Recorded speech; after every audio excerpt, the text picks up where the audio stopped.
La naturaleza debería poder destruir los residuos, pero son los residuos los que están destruyendo la naturaleza, y de forma irreversible.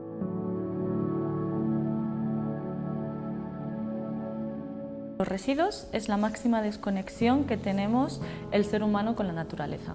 Nosotros somos los únicos que generamos residuos. Lo que para unas especies es residuo, para los otros son recursos. La revolución de los plásticos comenzó a principios del siglo XX y nunca antes en la historia un descubrimiento se había desarrollado tan rápido. Con este material se obtuvieron gran cantidad de beneficios. Porque eran materiales fundamentalmente ligeros y económicos y venían a complementar un montón de fallos que había en muchos sectores. En el siglo XXI, debido a la cantidad de plásticos en uso, comenzó a considerarse un problema medioambiental. ¿Cómo se está gestionando este problema a día de hoy? En la escala de jerarquía de gestión de residuos, lo primero sería la reducción, luego la reutilización y, por último, en cuanto a aprovechar el material, sería el reciclaje. ¿Cuál es el problema hasta ahora o cuál es lo que se está generando? Que la mayoría de los residuos no se pueden reciclar. Pero no porque no sean reciclables, sino por el sistema de gestión que tenemos actual. Primero falla la recogida. Lo que tenemos es el contenedor amarillo. En el contenedor amarillo no estamos reciclando, no estamos recuperando o separando para reciclar los plásticos, sino los envases. Tenemos un monopolio en la gestión de residuos y es un tratamiento poco transparente.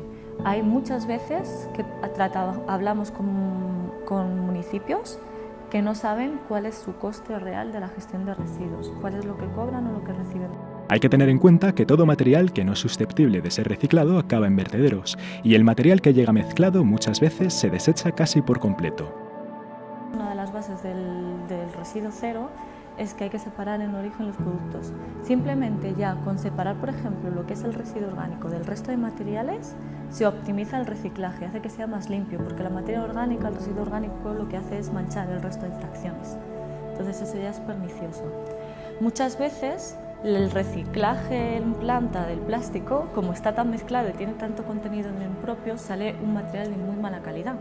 De muy mala calidad que no se vende, acaba al final en vertedero, pero se ha contabilizado para los porcentajes legales como un producto reciclado.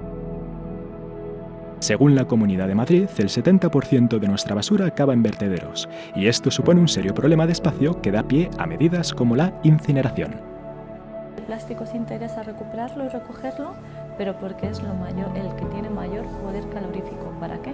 Para quemar, para que sea rentable una incineradora. Así que muchos de los residuos plásticos que no se recuperan y que no se reciclan, sí que acaban en incineración. La Unión Europea cada vez lo hace más restrictivo, por ejemplo, ahora ha prohibido que se den subvenciones desde el punto de vista del medio ambiente para actividades de recuperación de energía como puede ser una incineradora, porque eso no es reciclaje. Las emisiones por incinerar el plástico tienen efectos nocivos para la salud. ¿Qué alternativas nos queda siendo España el cuarto consumidor de plástico en Europa? ¿Podemos frenar que 8 millones de toneladas de plástico acaben en los mares cada año? Los fabricantes de plástico están buscando alternativas para crear plásticos biodegradables. En principio hay de origen vegetal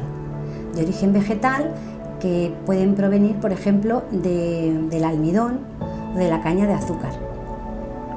Y también se está trabajando con diferentes bacterias que en determinadas condiciones pueden generar biopolímeros. Pero existen disparidad de opiniones respecto a estos nuevos materiales.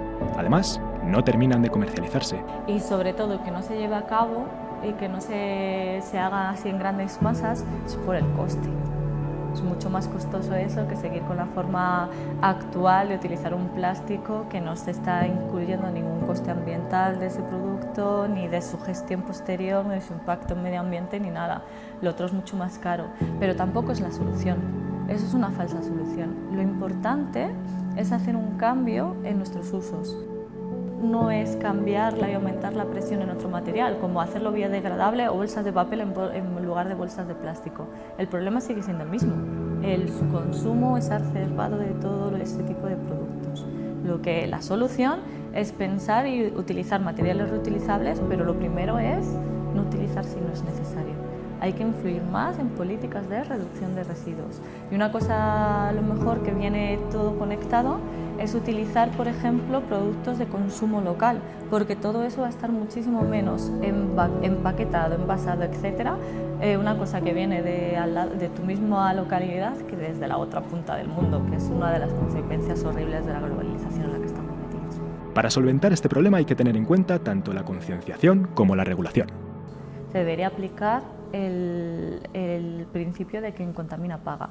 Y tú, si pones en el mercado como empresa un producto con más plástico, deberías hacerte responsable. Que eso es la última legislación que se acaba de aprobar, se incide un poquito más en ella. Hay mucho por avanzar, pero se está trabajando en ella. Lo que queda claro con todo esto y con esas repercusiones finales, con lo que estamos viendo, es que el sistema de gestión de residuos que tenemos actualmente y el sistema de recogida es totalmente obsoleto, ya no nos sirve. Tenemos que responsabilizarnos nosotros, no solo los consumidores, que somos el último eslabón en la gestión de residuos, sino también productores, envasadores, distribuidores, etc. Tenemos que trabajar mucho en ello.